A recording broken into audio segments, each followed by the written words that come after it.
Well, another great day of softball. Obviously, a packed house. It's always fun to plan that environment, and that's what I was telling our team is to enjoy this moment because it's special. And no matter which way the game went, there are more things that are more important. Obviously, our hearts are still out with the kids from Uvalde or the town from Uvalde. What happened out there, the ladies are wearing ribbons in dedication to that, and also ribbons for orange ribbons for Gun Violence Awareness Month, which happens next month. And I think we need to do something there. So there are bigger things in softball. So today, we came out, we played loose. I thought we took advantage of some great pitching by Haley Dolcini, a lot of fly balls, did exactly what we wanted her to do. And we played tight defense with no errors today. It was an exciting game. Both teams played well, and I'm looking forward to tomorrow. Raise your hand, we'll get a mic to you. Questions for Janae? Let's get it started. Hey, Janae, I think if I have my timeline correct, you had that the play up the middle by Hannah Gamble to get that third out of the inning, and then you followed up with a solo shot home run. And so what was that sequence of events, and how did that really capture momentum into that dugout? Yeah, so I want to say that Haley was going through a 18 pitch at bat, I want to say. So I just whispered to her, I was like, throw this pitch outside and I got you at the middle. So that's exactly what happened. It was a hard shot. I literally just reacted to the ball and caught it. I feel like it kind of sucked the energy out of the whole stadium, which we needed. So in the turn of events, we went back on offense and Katie got us going with that solo shot. I was trying to kind of copy her in a way. So I did the same thing with the pitch down the middle, just took advantage of it and took it out. What do you have to say about Haley and her performance? And I think, I'm terrible at math, but between the past 2 days, she's pitched over, I think, 220 pitches. Yeah, she's our horse, and we're going to ride her until the wheels fall off. Us being super seniors and everything, I feel like that's what we want at the end of the day is to walk away from the game when we're ready. So I feel like if she's throwing every day this weekend, that's what we need. And she'll be able to walk away whenever she wants. So. Now you guys are kind of road warriors. You went to Seattle. Now you're back here playing in front of kind of a hostile environment. Also, one of 5 teams still in that are unseeded teams. How do you feel about that? How kind of hyped up do you get playing in front of a crowd like was there today, over 3,000 fans? I think it's just the opportunity to play in front of all these people, just taking the game as a pleasure to play rather than pressure. So just looking forward to the opportunity to be around these many people is just, I don't know, opportunity of a lifetime in a way. It's just the part of the SEC really. So I think it's a lot of fun being out here and just playing in front of all these people. Gamblers would say, Coach, maybe you might gamble a little bit. I don't know. Say you're playing with house money tomorrow. How does that feel with nothing, just out there and let it kind of all hang out? For me? I didn't really understand the question. Sorry. Tomorrow, are you gonna be loose and free? You're kind of playing with house money is what we'd say if we're a gambler. Okay.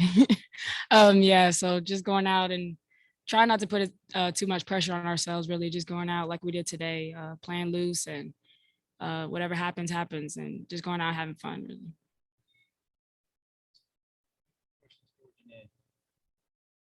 Janae, thank you for your time. Thank you. All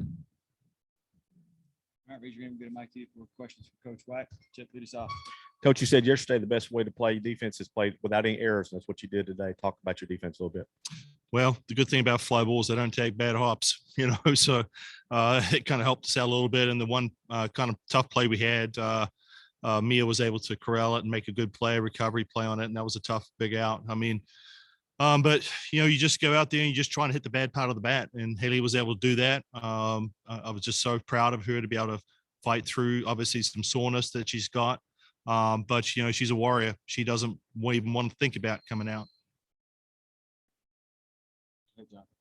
Coach, from your perspective, what were you seeing on that, I think, 20 pitch at bat with Dolcini and Gamble? And did you, as she mentioned, she said that she felt like the energy got sucked out of the stadium. Did you feel that same way when she made that out? Yeah, I mean, obviously the crowd was awesome. They were just rooting her along to continue the at bat. And I was like, man, can we get it out here or do something? Because it was a long at bat. And, it comes down to moments. There's certain key moments in a game. And that could well have been one. We don't know. We don't know what would have happened. But certainly felt like that was a key moment in the game. And of course, when someone makes a great play, you want them up to have it next at bat the next inning. Is exactly what Janae did. She had the home run for us, and that inning was great. Your pitcher, she was throwing a lot of pitches, and we talked about that 19 pitch back, but she retired 13 out of the last 14 batters she faced. Have you seen her get stronger as the game went on like that, even though her pitch count is high? Yeah, I mean, she's a type of kid that when she gets on a roll, she has really good location. She's able to hit both sides of the plate. So, and that's been the secret for us. When we started off the year, we were kind of being a little stereotypical on what we were doing, and she's been able to hit both sides of the plate with different pitches. So it's been key for us, and she was able to do that again today. It was hard for them to kind of, I think, sit on a certain location for too long. We were able to go different locations with the pitch.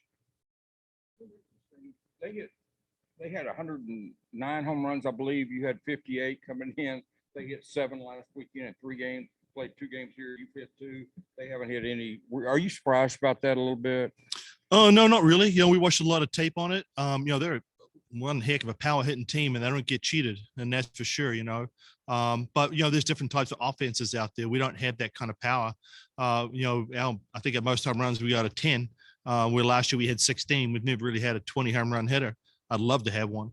But it is what it is. And there's different ways to win this game. And that's what you love about it. You don't always have to be able to hit power. I mean, you've seen the St. Louis Cardinals back in the old days in the 80s, when they could just run and make things happen. Kansas City Royals, that's what we've got to do. We got to kind of manufacture. Today we're able to hit a couple of home runs, which was huge. So we have home run power, but we don't really rely on it.